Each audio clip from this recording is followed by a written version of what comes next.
kayaknya. Baik, selamat pagi Bli Angga yang Wira dari Undiknas. Hari ini mohon izin yang minta wawancara dari Bli terkait penelitian tesis saya. Ini terkait Bali Smart Island, khususnya terkait implementasi SPBE di pemerintah Provinsi Bali. Mungkin langsung saja Bli. Menurut Bli tahu tim SPBE ini dari mana sih kok bisa mendaftar sebagai tim? Oke. Awalnya saya tahu itu dari teman saya yang memberikan, ya teman-teman grup grup kelas tuh lah, kelas yang dulu nih, iya. ngasih link kalau ada bukaan di Pemprov Bali. Iya. Ini linknya, kalau mau daftar silakan daftar. Gitu. Udah saya iseng-iseng aja daftar. Berarti dari teman ya, Bli? Dari teman. Sebelumnya Bli udah bekerja? Pas itu masih freelance. Masih freelance ya. Kalau boleh diceritakan Bli, proses seleksinya seperti apa sih Bli? Seleksinya itu dari pengumuman yang saya dapatkan itu kira-kira waktunya berapa, 1 bulan apa berapa online, minggu gitu. Pengumumannya online, kasih linknya di Telegram sama teman saya, terus saya lihat dulu tapi nggak daftar karena saya sukanya daftarnya itu hamin berapa hari. Ya, terus kayaknya kalau nggak salah tanggal belasan itu, dan saya daftarnya hamin 1. Terus daftar, iseng-iseng daftar, lengkapi semua persyaratan. Habis itu tinggal udah nggak mikir apa-apa lagi. Pas pengumuman iseng lihat, ya namanya ada. Terus pas tanggal habis pengumuman nikah kan harus ikut ke sini untuk tesnya. Tesnya itu ada tes tulis, habis itu tes coding singkat, habis itu tes project. Itu langsung dalam 1 hari dari pagi jam 7:30 sudah di sini, dan tesnya itu saya pulangnya jam 8 malam kayaknya, jam 8 malam harus selesai. Berarti untuk saya dan teman-teman lain masih ada di sini. Gitu. Begitu. Berarti pertama syarat administrasi memang pas pendaftaran. Ya, pendaftaran itu ada syarat khusus bagi administrasinya. Melampirkan sertifikat atau apa? Itu nanti bisa dicek aja di webnya, di seleksi spbe.baliprop.co.id kayaknya. Kalau masih ada syarat-syaratnya. Tujuannya untuk apa itu masih ada kok. Ada. Nanti lihat di sana. Saya lupa soalnya isinya. Syaratnya kalau nggak salah sih kayaknya nggak spesifik gitu ya. Nggak umum dah. Kalau Bli formasi apa yang dilamar? Formasinya web development. Web development. Berarti memang keahliannya Bli di situ berarti ya. Baik. Selanjutnya Bli terkait fasilitas. Nah ini kan Bli kan sekarang sudah. Berarti pengumumannya juga berapa hari setelah tes? Karena tesnya itu ada kayaknya ada 2 hari ya. Beli tahun berapa ikutnya? Ikutnya yang kemarin ini 2022. Yang terakhir, yang terbaru. Iya. Jadi tesnya itu kayaknya 2 hari. Saya besoknya ada tes lagi. Jadi 2 hari, 1 hari setelah tes itu kayaknya.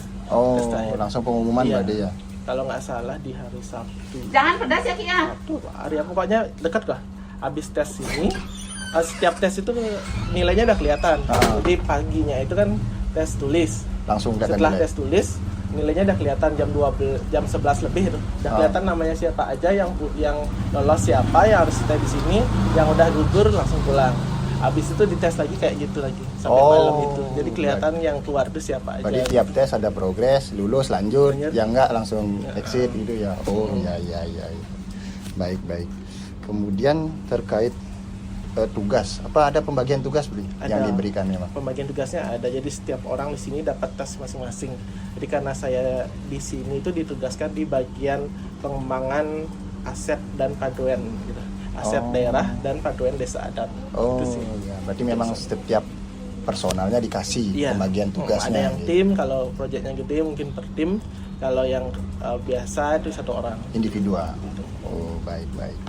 Kemudian selanjutnya Bli, kalau dari sisi fasilitas kan Bli kan sebagai tim ini apa diberikan misalnya laptop yang sesuai spek atau bagaimana?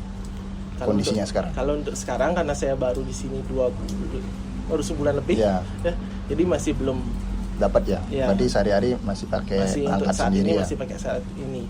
Tapi untuk kedepannya kan pasti kemungkinan disediakan. Terus untuk fasilitasnya wifi pasti. Terus lisensi kalau kita pengembang software itu kebanyakan di lisensi.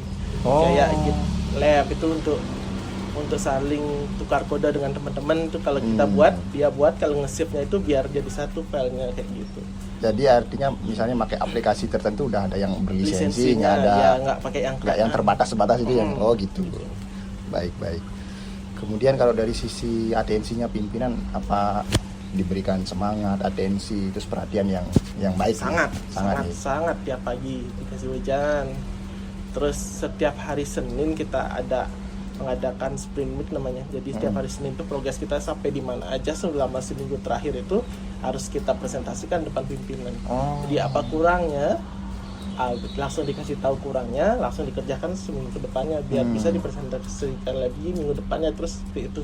Jadi buat evaluasi terus. Baik, luar biasa. Kemudian sekarang tahu nggak sekarang ada berapa sih dengan tim ini SPBE ini? Kalau di ruangan, kalau biasanya meeting itu ada 50-an orang. Kalau di tempat kita itu ada 20 orang, di sebelah sampingnya juga sekitar segituan. Jadi satu ruangan itu kayaknya 50-an orang deh sepertinya. Berarti memang teman-teman ini semua dengan kualifikasi khusus dan kemampuan khusus semua gitu. Beda-beda nih belinya sesuai kebutuhan. Kemudian dari sisi SOP beli dikasih sebuah kayak macam panduan bekerja kok, targetnya bulan ini seperti ini ini ada seperti hal seperti itu. Ada timelinenya ada. Ada timelinenya. Kalau untuk SOP-nya kan kita harus mengikuti regulasi yang berlaku gitu. Ya peraturan perundang-undangan, terus dari Pergub, Perda, proses bisnisnya apa itu sudah ada dokumennya masing-masing. Kalau untuk apa tadi ya? Timeline-nya itu sudah ada juga, itu runingan dari kita juga. Jadi hari minggu ini harus selesai ini, minggu ini selesai ini, itu sudah ada. Berarti bekerja secara kolektif, solid dan terus dievaluasi ya beli ya. Terus. Kemudian selanjutnya menurut beli sejauh ini di balik atensi pimpinan yang baik, fasilitas yang juga sudah lumayan, apa masih ada hambatan beli menurut beli dalam pengembangan SPBE ini khususnya di Pemprov Bali menurut pandangan beli? Pengembangan aplikasinya atau menggunakan aplikasi yang jadi digunakan oleh orang? Dari semuanya ya, dari sisi yang pengembangan sih nggak ada, semuanya lancar karena pimpinan sangat kayak mereka itu mewujudkan apa yang akan kita buat itu, kurangnya apa mereka wujudkan. Care banget peduli banget pokoknya gimana caranya biar aplikasi ini bisa jadi dan bisa digunakan dengan baik gitu intinya. Kalau dari aplikasi yang sudah jadi dibuat itu mungkin dari sisi usernya yang mungkin yang belum menggunakan dengan ahli banget gitu. Berarti kan ya dari sisi data juga kan kita tahu ya nggak semua kan pegawai dan SDM Pemprov Bali ini melek teknologi beli itu masih juga tantangan ya. Berarti selama ini kalau beli koordinasi misalnya mengembangkan web gitu ke OPD, koordinasinya dengan siapa? Koordinasi dengan PSI yang berlaku di sana. Yang ditugaskan di sana kan ada PSI-nya. Nah, mereka saya pernah tahu komputer di situ ya. Kalau untuk jabatannya sih saya kurang tahu ya. Tapi biasanya sih dari kadang-kadang juga pejabatnya yang datang ke sini. Gitu. Ngasih tahu pejabatnya, mungkin Kabid kasih datang sama berapa yang ngerti teknologi. Mereka menjelaskan proses bisnisnya, kita mau A, B, C, D, E. Terus yang peralatan komputer yang ngasih tahu teknisnya, kita yang mentranslate itu menjadi sebuah sistem gitu. Berarti OPD intinya adalah proses bisnisnya, beli yang ini mengakumulasi semua ada di sistem itu ya. Terus kalau dari sisi ini beli sejauh ini apa sudah ada sistem yang diciptakan beli? Yang beli tahu?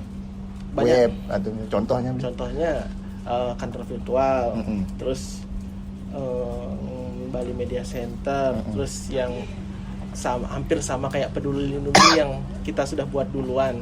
Sebelum Peduli Lindungi itu udah ada apalagi ya yang masih dikembangkan saat ini itu portal Satu Data. Jadi kalau masyarakat minta data ke kita itu nggak usah kesini minta data, tinggal di web Satu Data itu tadi. Bali Satu Data. Iya. Portal Satu Data. Saya juga coba kemarin dulu. Tinggal tulis saja datanya, nanti dari sana yang akan mentransfer siapa sih yang harus ngasih data ini. Misalkan data ini milik Kominfo, jadi admin Kominfo yang mendapatkan notif lewat PPID itu ya. Nanti dari sana yang ngirim data yang sama. Kalau ini beli yang dengar apa namanya? VR dan IR-nya Pulaki ya? Itu pada udah di launching. Udah ada itu. VR-nya, terus nanti juga ada game-nya. Game-nya itu kayak game lightsaber itu tuh. Ya. Ya itu tapi pakai ini aset tradisional Bali. Kayak Pokemon berarti. Mirip-mirip. Kita kan pakai VR. Oh, harus pakai VR ininya ya. Iya, kayak gitu. Kalau IR-nya baru kayak Pokemon ya. Kalau VR harus ada alat bantunya ya. Berarti yang Pulaki ini VR. Berarti harus ke sana ya. Harus pakai. Diaksesnya di sana atau di web? Diaksesnya di mana ya aplikasinya? Kalau itu saya itu aplikasi ya, itu aplikasi ya. Oh ya, itu sudah ada berarti ya. Gitu. Kemudian beli kalau yang terakhir nih, berarti beli kan bekerja secara tim. Berarti setiap dari sisi ini ya, beli yang terakhir mungkin. Beli kelas berapa beli? Kelas apa? Kan kontrak ada kualifikasi kelasnya enggak? Oh, kualifikasi. Ya. Tenaga teknis kualifikasi 6. Oh, beli yang 6 ya. Kalau 6 itu kan udah penghasilannya diatur sama Pergub. Menurut beli kalau dibandingkan kan beli kan pernah freelance. Apa ya insentif atau penghasilan yang beli terima sekarang ini menurut beli sudah mencukupi dari sisi jika dibandingkan dengan beban kerja beli di kantor? Dengan beban kerja itu sudah cukup. Sudah cukup nih, sudah sangat menunjang ya kalau dari sisi beban kerja. Ya. Baik. Sekian mungkin Bi, terima kasih atas waktunya Bi.